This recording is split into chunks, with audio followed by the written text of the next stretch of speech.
tout le monde, alors on se retrouve aujourd'hui avec le bilan de ma rotation make-up du mois de juillet.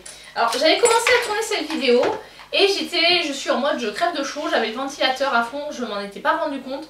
Donc quand je m'en suis aperçue, j'ai écouté et il y avait le son du ventilateur à fond derrière, donc c'était inaudible. Donc je retourne cette vidéo.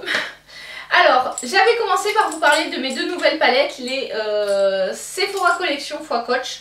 Celle que j'ai achetée pendant les soldes, donc c'est la Rexy qui ressemble à... Enfin, donc Rexy pour T-Rex, hein. Voilà, donc une palette plutôt dans les tons chauds. Et la Sharky qui, elle, plutôt est une palette dans les tons froids, comme ceci. Voilà, les fards sont de taille correcte, je crois qu'il y a 1,5 g de produit par...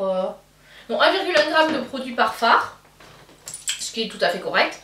Ça se travaille bien, les lumineux sont un peu moins bons, mais voilà, ça reste correct pour des prix en solde. C'est vrai que plein prix, je trouve que ça, effectivement, ça aurait été cher, mais 13 € la palette, 6 fards, c'est, je trouve, tout à fait correct. La qualité est là également.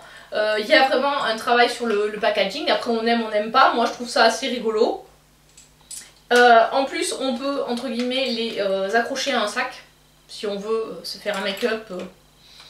Voilà, ou après ça peut être aussi accroché dans sa trousse de toilette. Il y a certaines trousses de toilette qui permettent d'accrocher les produits. Je pense notamment, j'avais une trousse de toilette Ikea qui était un peu comme ça, où il y avait des anneaux où on pouvait accrocher les choses. Donc voilà, très bonne palette. Si vous pouvez les choper en solde, voilà, pourquoi pas. Après peut-être pas les deux, en fonction de ce que vous aimez. Moi j'avoue que j'ai bien aimé les deux. Après j'ai souvent complété avec d'autres fards, parce que bon, 6 c'est suffisant, on va dire, pour faire toujours un peu le même make-up quand on part en déplacement. Mais si on veut avoir quelque chose d'un peu plus, comment dirais-je, de différencier, d'apporter autre chose, c'est bien d'avoir d'autres fards. Donc après les deux déjà ensemble, ça peut se travailler ensemble. Et sachant que moi j'ai aussi utilisé l'highlighter qui était dans la palette teint de la marque comme fard à paupières, parce que en tant qu'highlighter c'était un peu compliqué. Ensuite je vais vous présenter le reste de mes palettes, vous dire ce que j'en ai pensé. Au début je vous avais fait un classement, mais bon je vais pas partir dans un classement, je vais vraiment vous dire, j'étais très contente de retrouver mes anciennes palettes. La qualité est toujours au rendez-vous et ça m'a fait me souvenir pourquoi je les avais achetées. Voilà, j'ai juste un petit peu été déçue par la Too Faced Semi Sweet. Voilà comment elle est, notamment déçue par les lumineux, je trouve que celui-ci ne se voit pas beaucoup. Celui-ci qui à la base est un bleu ressort plutôt foncé, genre noir un peu pailleté. Donc voilà, c'est un peu ma déception cette rotation. Après les formats sont quand même très bien et se travaillent très facilement. Ensuite j'ai utilisé mes deux Zoeva et franchement je les avais complètement oubliés. J'étais ravie de retrouver la qualité. Alors au départ je pensais que ce serait celle-là ma préférée. Celle-là j'avais utilisé une ou deux fois déjà. Et en fait c'est vraiment la On Top qui m'a bluffée, parce qu'au début je la trouvais vraiment très pâle et je voyais pas trop ce qu'on pouvait faire avec. Aujourd'hui c'est celle que j'ai utilisée. Mais comme je vous disais dans une précédente vidéo, je suis en train de vraiment m'orienter plus sur du make-up un peu nul pour tous les jours au travail. Et ces palettes là sont vraiment parfaites pour ça. On a un côté plutôt la cocoa qui va être chaude, parce qu'on a quand même des fards un peu... on a évité la catastrophe. On va dire marron, doré, etc., rouge. Alors que là en top on est vraiment plus sur des gris qui tirent vers les violets roses. Voilà. Et franchement ces palettes sont très bien. Je crois que je les avais eues en réduction. Je crois que de base elles sont à 22 €.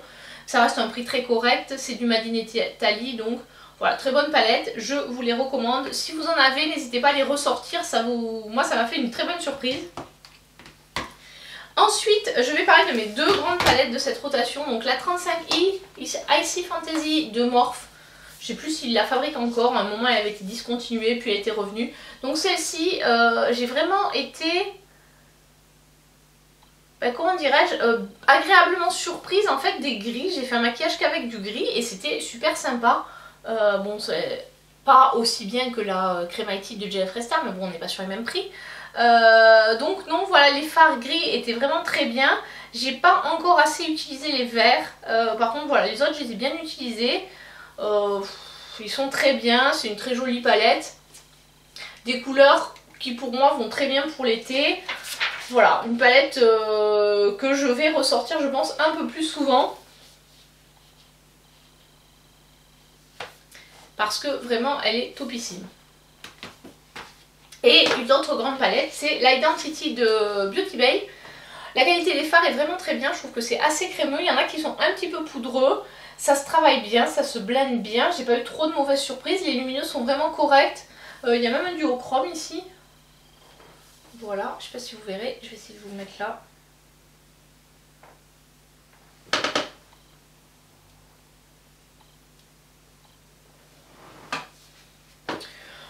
Donc c'est une très bonne palette. J'aurais plutôt tendance à vous la conseiller si vous n'avez pas beaucoup de make-up et que vous voulez aller sur des make-up plutôt dans les tons...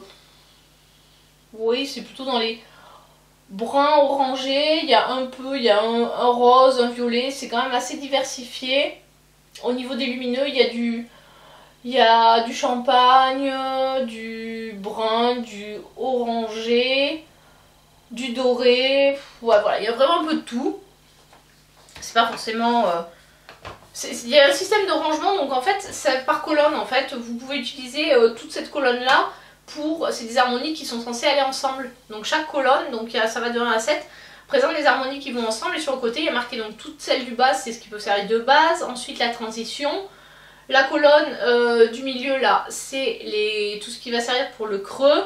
Tout ce qui va servir ici pour les liners. Là, le pop, enfin le pop de lumière, par exemple. Et ça, highlighter. Voilà, pour apporter un côté, par exemple sous le sourcil, pour apporter un côté lumineux. Voilà, après, vous faites comme vous voulez, ça c'est juste une aide pour si vous manquez d'idées. Donc ces palettes sont vraiment très bien et elles coûtent vraiment pas cher, souvent en plus elles sont à moins 30, moins 40%, celle-ci j'avais dû la payer 10 ou 12 euros au Black Friday il y a quelques années. Alors les trois dernières, c'est des voire très anciennes palettes. Donc ma Chocolate Bar de Too Faced, qui est vraiment bien, qui sent très bon. Les fards se travaillent encore très bien. Les lumineux sont corrects, c'est pas la meilleure qualité de lumineux, mais ça reste correct. Je trouve que c'est une très bonne palette quand on commence à se maquiller ou quand on veut une palette vraiment de tous les jours. Je sais même pas si elle est encore commercialisée, mais bon, des fois on trouve des bonnes occasions sur Vinted. Ensuite la Venus XL. Alors si vous aimez tout ce qui est rose-rouge, je peux que vous conseiller cette palette. Je trouve qu'elle a assez mauvaise presse et je vois pas trop pourquoi. Enfin moi les fards je les ai vraiment trouvés bien. Les lumineux ils sont corrects, c'est pas une lumière de malade, mais c'est correct. Ça tient bien sur moi, donc après je pense que ça dépend vraiment des paupières. Et voilà, j'ai pas eu trop de soucis pour me maquiller avec cette palette. Il peut manquer je pense peut-être un peu de contraste entre certains fards. Ou des fards qui se ressemblent un peu, je pense notamment à ces deux-là. Mais je l'avais eu en promotion et je regrette vraiment pas de l'avoir acheté parce que la qualité est vraiment là, donc j'aime beaucoup cette palette. Ensuite, ma palette, on va dire préférée de cette rotation, c'est la Carli Bible. C'est la première Anastasia Beverly Hills que je me suis offerte. Et je pense que je ne l'ai pas assez utilisée. Là, je l'ai vraiment réutilisée 3-4 fois et vraiment, elle est très bien. J'adore. Je pense que c'est quand même plus effectivement une palette, contrairement à la Jacqueline qui ira plutôt aux peaux foncées. Celle-ci, je pense que sur les peaux foncées, elle doit rendre un peu moins bien puisqu'il y a quand même des teintes qui sont relativement claires. Même les teintes entre guillemets les plus foncées restent quand même assez claires. Donc je pense que ça va plus aux peaux fair light que voilà, peut-être limite médium. Après voilà, je sais pas, mais moi j'ai vraiment bien aimé l'utiliser, je suis très contente de l'avoir. La qualité est là, c'est poudreux comme toutes les Anastasia, mais ça se travaille vraiment super bien et on a très facilement de beaux maquillages avec. Voilà pour la partie palette. On va passer au blush. Donc le blush que j'ai testé, le Rare Beauty, j'ai vraiment été agréablement surprise par en fait l'utilisation de ce blush. Voilà, c'est un blush liquide, on en met quelques gouttes et après bon, je viens l'estomper avec le pinceau. Ça sèche pas trop vite, ça s'estompe assez bien parce que c'est vrai quand on le pose en fait on trouve que c'est très foncé, enfin moi c'est ce que j'ai trouvé au début. Mais en fait en le travaillant ça s'estompe correctement et on a tout de suite un effet bonne mine. Donc c'est un produit que j'aime beaucoup, donc ça c'est Tan Believe. Je pense que S'ils ressortent des petits formats comme ceci, pour Noël par exemple, je pense que j'aurais tendance à recraquer sur une autre, enfin si c'est d'autres teintes, parce que j'ai vraiment beaucoup aimé ce blush. Ensuite, les deux Kiko, alors ceux-là ils changent un peu des Kiko d'habitude, parce qu'on n'a pas... habituellement les blushs Kiko sont extrêmement pigmentés, ceux-là je les trouve beaucoup plus modulables, moins pigmentés que ceux qu'on a habituellement. Donc ça c'est la teinte, c'est la collection Mood Boost. Alors on a la teinte ici, c'est la 2, c'est la Corail Sunset, et là c'est la Radiant Mauve. Donc aujourd'hui je porte la Corail Sunset, je sais pas si vous verrez, c'est des blushs qui sont quand même assez lumineux, mais ça reste léger puisque je vous dis c'est modulable, c'est que vous pouvez aller prendre une première quantité, venir travailler, et si vous trouvez qu'il n'y a pas assez vous pouvez en remettre. Ça c'est pas, on n'a pas toujours ça avec les blushs Kiko, les blushs Kiko ayant tendance à être plutôt très pigmentés, ceux-là ont une texture qui fait qu'ils ont pas cette pigmentation de folie qu'on peut, enfin de folie entre guillemets, très forte pigmentation qu'on retrouve d'habitude avec les blushs Kiko. Donc je trouve qu'ils sont faciles à travailler, ils sont très bien. En plus je les avais payés vraiment pas cher quand je les avais achetés puisque c'était en promotion. Ensuite j'ai utilisé le blush de la palette, toujours Coach fois Sephora, et là c'est la teinte Uni. Enfin c'est la palette Uni, donc parce que c'est une unicorne. Donc là le blush il est là, c'est le rose. Il est très bien, super pigmenté, il faut vraiment y aller mollo, assez poudreux également, donc pareil, allez mollo. Le bronzer, on retrouve à peu près la même chose, donc un bronzer qui est pigmenté, qui se travaille bien, mais qui est assez poudreux, donc les premières fois que j'ai utilisé, ça m'a fait un peu bizarre, mais bon, ça se travaille super. En plus, c'est celui que j'ai beaucoup utilisé, tout simplement parce que comme j'ai tendance à poudrer rapidement mon teint, à l'habitude en fait, je poudre toujours mon teint après mes yeux. Donc des fois j'avais poudré mon teint, je fais mince, je vais pas pouvoir utiliser mes bronzers crème. Parce que j'aime bien utiliser plutôt les produits crème ou liquide avant de poudrer mon teint. Donc voilà. Alors juste, j'en parle maintenant parce que après je pourrais ranger la palette. Concernant l'highlighter de cette palette, c'est pas fait pour moi. Donc j'ai essayé de le porter en highlighter, mais ça faisait, en fait ça rendait un côté un peu sale sur ma peau. Parce qu'il est vraiment, il est vraiment marron, enfin bronze. Et du coup c'était... ça le faisait pas, on a été vraiment un bronzer un peu brillant, mais c'est pas ce que j'ai préféré. Au final je l'ai utilisé comme fard à paupières, un fard à paupières il rend très très bien. Donc pour revenir au bronzer, on va parler des deux bronzers crème que j'avais. Le bronzer Tan Tour de chez Huda Beauty, qui est comme ceci. Alors il est bien, il s'utilise facilement, voilà, donc je pense que c'est un produit que vous reverrez assez rapidement dans mes rotations, parce que comme ce sont des produits crème et que je n'ai pas envie de devoir les jeter parce qu'ils ont tourné, je pense que mes produits crème, tous les mois j'essaierai de mettre un produit crème dans ma rotation pour justement les utiliser. Donc vous allez sans doute le revoir, pas le mois prochain mais dans un mois ou deux. Et ensuite le Charlotte Tilbury, donc c'est la teinte médium, donc je pense que c'est une teinte qui va bien pour la saison. Parce qu'elle est un petit peu foncée. J'aimerais bien, si je peux, trouver la teinte peut-être aux prochaines journées gold, si elle est comment dirais-je, si c'est réapprovisionné, prendre la teinte fer, non, ou light. Je pense que c'est light la teinte la plus claire, enfin voilà, la teinte 1, parce que celle-ci est très bien, mais il reste un peu foncé, donc pour l'hiver je pense qu'il sera trop foncé, mais sinon vraiment très bien, très facile à travailler. Et pareil, c'est comme c'est un produit crème, vous allez sans doute le revoir assez rapidement dans ma rotation. On va passer aux highlighters. Donc en highlighter, j'avais pris les fameux Leta, la nouvelle collection.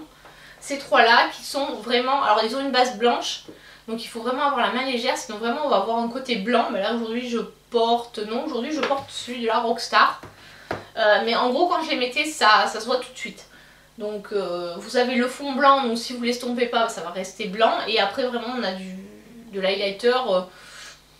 assez voyant, assez... surtout c'est des highlighters un peu, comment dirais-je, voilà, là ça fait blanc. Et sinon quand on le frotte, on est vraiment sur des couleurs un peu multichromatiques. Donc quelque chose qui est forcément très voyant et qui peut ne pas aller à tout le monde. Mais moi j'ai bien aimé. Et mon highlighter de la Rockstar Palette, que je commence... petit à petit à creuser, j'ai pas encore touché le pan, mais vu que je vais les garder dans mes rotations, j'espère pouvoir bientôt toucher le pan, puisque j'aimerais bien en fait paner cette palette, la faire rentrer dans mon prochain projet pan, puisque j'ai fini pas mal de produits de mon projet pan. Voilà pour ça. Juste un petit mot pour vous parler de la poudre que j'utilise en ce moment. C'est la Kiko Unexpected Paradise, le fond de teint en teinte 02 porcelaine, qui est quand même assez, là qui me va bien, mais l'hiver il est assez foncé, et qui est quand même pas mal creusé, donc j'aimerais bien à la fin septembre peut-être, fin d'été si tout va bien, l'avoir terminé. Donc il y a un SPF dedans, et le produit fait un peu moins de 10 grammes, il fait 9,5 grammes. Ça fait un moment que je l'ai. Bon, après j'utilise soit celui-là, soit la poudre BK, et en fonction de ce que j'ai utilisé, je vais mettre une protection solaire ou pas, sachant que j'ai toujours une crème hydratante qui contient une protection solaire. Mais celle-ci, comme il y a un SPF 50, c'est vrai que quand je sais que je vais plutôt avoir tendance à mettre au soleil, je vais utiliser celle-ci plutôt que ma BK qui ne contient pas de protection solaire. Voilà pour les produits de teint. Maintenant on va passer aux produits lèvres, et comme je vous disais pour le blush, j'ai également été bluffée par le rouge à lèvres de chez Rare Beauty qui s'appelle Keenness. Il est hyper confortable. Voilà, c'est vraiment, c'est quelque chose qui sèche assez vite. C'est un matte lip cream, crème à lèvres mat. Et franchement, je ne m'attendais pas à ça. La teinte c'est Keenness, il est bon, c'est pas quelque chose de très voyant parce que ça va entre guillemets par rapport à la couleur de mes lèvres. Mais quand je l'ai... Enfin moi je suis pas fan de ce type de produit, mais là j'ai vraiment adoré l'utiliser, et le rendu sur les lèvres est vraiment hyper agréable, ça ne dessèche pas les lèvres, ça tient bien, donc je pense pareil que c'est des produits que je vais mettre dans ma wishlist si jamais je retrouve un kit avec d'autres couleurs. Alors plutôt des mini parce que comme ça on les utilise assez vite et ça périt pas, mais je pense qu'effectivement c'est des produits pour lesquels je risque de recraquer. Concernant les autres rouges à lèvres, mes pâtes Magoaf, donc j'avais pris, si vous vous rappelez, je vous avais fait tous les swatchs dans ma vidéo rotation, que je vous mettrai par là. Il n'y a rien à dire, ils sont vraiment très bien. C'est hyper confortable. Même les mats sont confortables. La couleur tient bien pour les mats, un petit peu moins pour les... alors c'est pas des mats trans, ceux-là c'est les luxe trans.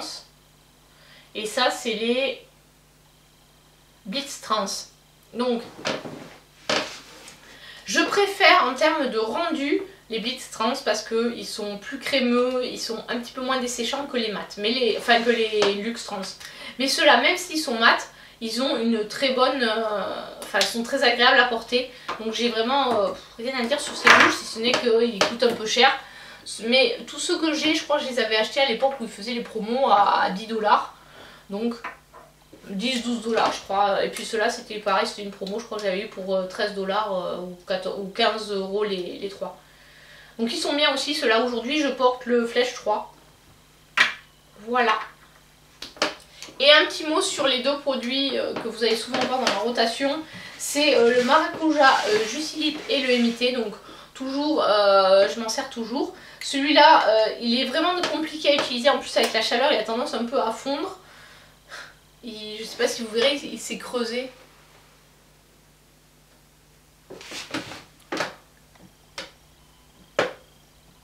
Voilà. Et il m'en était resté un peu entre les dents quand il s'est creusé. Je sais pas comment j'ai fait, j'ai mis sur les lèvres et c'est parti entre les dents. Et celui-ci, ben, je sais pas, j'en vois plus la fin. Je sais pas quand est-ce que je l'aurai terminé. Je l'aime toujours autant, mais il me tarde vraiment de le terminer. Produit de cette rotation, j'espère que cette vidéo vous a plu. N'hésitez pas à me dire dans les commentaires si vous aussi vous en avez testé certains, ce que vous avez aimé, ce que vous n'avez pas aimé, si vous aussi vous êtes fan des produits Rare Beauty. Franchement moi j'avoue j'adhère à 100% et il me tarde de tester d'autres teintes ou d'autres produits de cette marque. Voilà, allez, sur ce je vous dis à très bientôt pour une prochaine vidéo. Bonnes vacances si vous êtes en vacances, bon courage si vous travaillez, ou bonne reprise si vous avez repris le boulot. Ciao ciao.